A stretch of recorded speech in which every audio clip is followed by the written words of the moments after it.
Hey, t'es remis que je peux savoir ce que tu fais? Je lis, pourquoi? Ah ben, merci de l'information. Mais on fait quoi pour le dénouement de l'épisode précédent? On doit faire un dénouement? Techniquement, si tu commences quelque chose, c'est un minimum de le finir.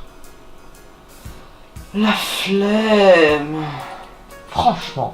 Bon, t'as prévu quelque chose pour le prochain dissert au moins? C'est pas la fin de Naruto dernièrement? Ouais, mais... C'est parfait. Allez, on s'y met. Depuis quand tu connais quelque chose à Naruto, toi?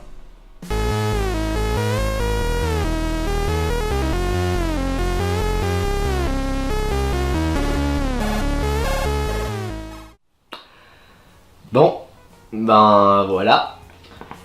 Ben voilà quoi, je sais pas, t'as pas quelque chose à dire là, genre salut tout le monde, c'est Tormic ou un truc dans le genre? Ouais, c'est vrai. Salut tout le monde, c'est Héroïque. Ben... continue. Bah ouais, mais je vois juste pas du tout ce que je peux mettre. Au pire, je peux mettre ça. Le manga d'aujourd'hui vient comme d'habitude du Japon. Non, tu peux pas faire ça. Faut d'abord que tu fasses ta petite intro et tu présentes l'épisode. Ouais, mais je vois juste pas du tout de quoi penser de l'animé, donc c'est un peu dur. C'est vrai qu'en effet c'est pas ce problème. On va pire trouver un autre. Qu'est-ce qui pourrait faire l'affaire? Ouais.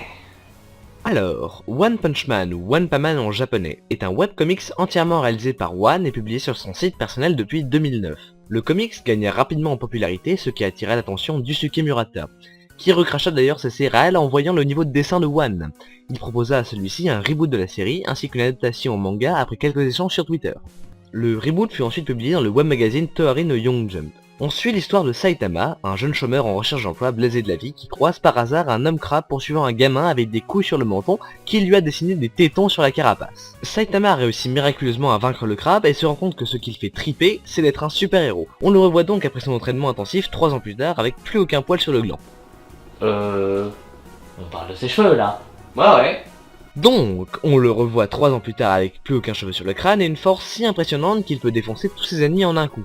Mais du coup il se fait chier et cherche désespérément quelqu'un pour lui résister. Par chance, le monde est constamment attaqué de toutes parts par des espèces de gros monstres. Une association de différents héros dont Saitama ignore au début l'existence est alors créée pour combattre cette menace. Saitama croise alors la route de Genos, un cyborg qui, après avoir eu une démonstration de la force de Saitama, décide de devenir son disciple. L'histoire raconte leurs différentes aventures au sein de l'association des héros. Et c'est bien. Ce manga est un petit bijou, un truc complètement différent de tout ce qu'on a pu voir jusqu'à maintenant. Prenons directement le cas de Saitama, alors c'est quand même quelque chose ce gars. Combi jaune, cap, pas de cheveux. Saitama est devenu si fort qu'il peut défoncer tous ses ennemis en un coup. Et ça tombe bien, car il y en a justement un tripoté qui apparaissent régulièrement pour semer le chaos en ville. Ah bah... T'es quand même là toi. Bien sûr, je suis toujours là. Ah ok. Donc comme dans tout bon shonen classique, on pourrait s'attendre à ce qu'ils combattent sans relâche, genre comme dans Berserk. Attends un peu toi, tu vas quand même pas de dire que Berserk c'était un shonen. Non mais non, Vous serez punis Destios. Non mais non. Si. Mais non, au final, Saitama se fout royalement de ce qui se passe dehors et n'intervient que quand les êtres mystérieux influent avec son quotidien. Ah oui, les êtres mystérieux. C'est le nom qu'a donné le gouvernement aux gros monstres qui détruisent tout. Et le pire, c'est que c'est crédible.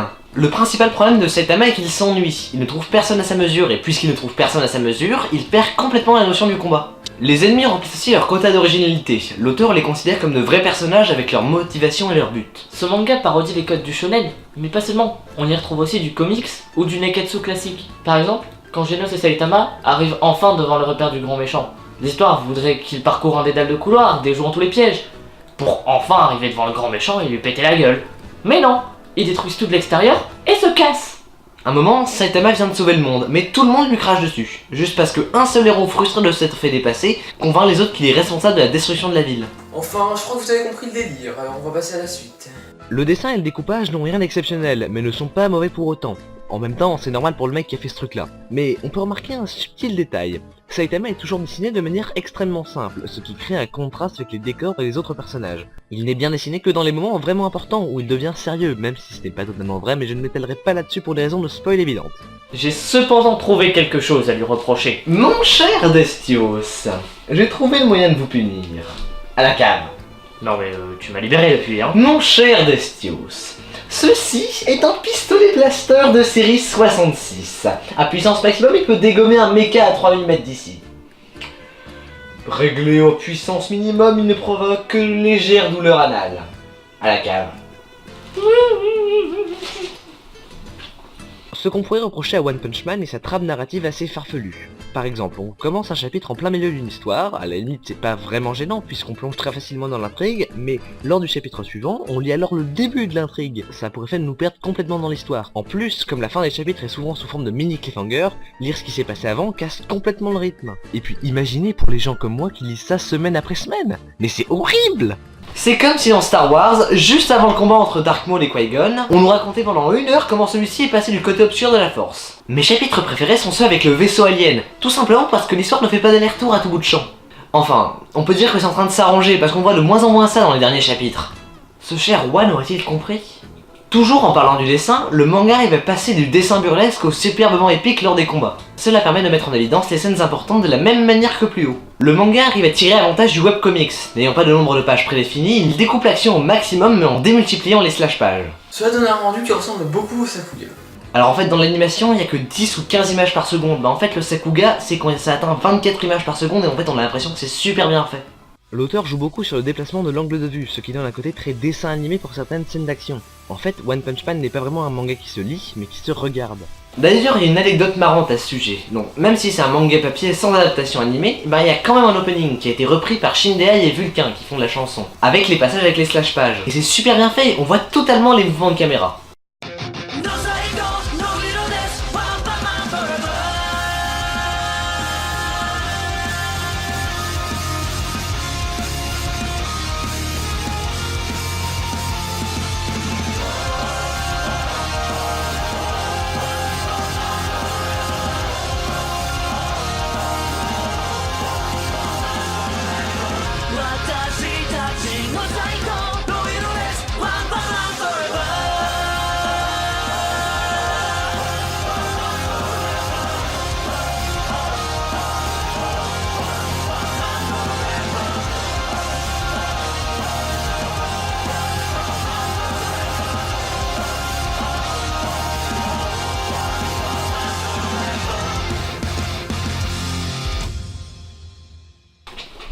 Attends, t'es en train de me dire qu'un manga papier arrive à avoir les mêmes dynamiques qu'une animation live? Ouais, c'est à peu près le cas, mais t'étais pas censé être à la cave, toi? Si, tiens d'ailleurs, j'ai trouvé ça. Ah, mais ça change tout! Quoi de mieux qu'un Kinder Bueno pour se faire pardonner? Pour résumer, One Punch Man est un manga qui révolutionne un peu tous les codes, mais en les parodiant à merveille. Le tout dans un déluge d'humour et de scènes épiques. Et en plus on a de très bons méchants et de personnages. Et j'aimerais terminer sur le fait que sans le Scantrad, ce chef-d'œuvre aurait été complètement inconnu de pas mal de gens, moi y compris.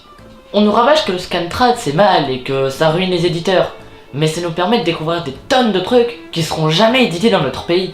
C'est pourquoi je vous recommande chaleureusement One Punch Man, ainsi que tout ce qu'a fait Murata et One. Sur ce, je vous laisse, la justice m'appelle. Donc non, aucune conclusion, et au final, t'as même pas parlé de Naruto. Tu voulais que je dise quoi en même temps? Le chef Otaku et Mr. Enzo ont déjà tout dit, je vais quand même pas en remettre une couche. Mais t'avais pas dit que tu préparais quelque chose de plus gros pour cet épisode? Justement, mon cher Destios.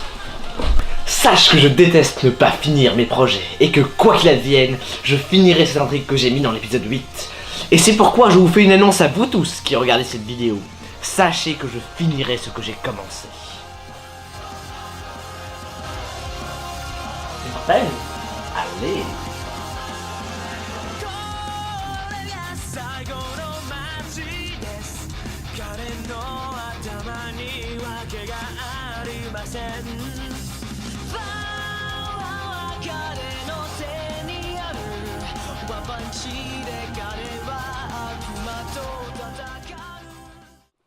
Voilà. Alors petite news rapide, je viens d'apprendre qu'il y a une adaptation animée du manga One Punch Man qui va sortir en octobre.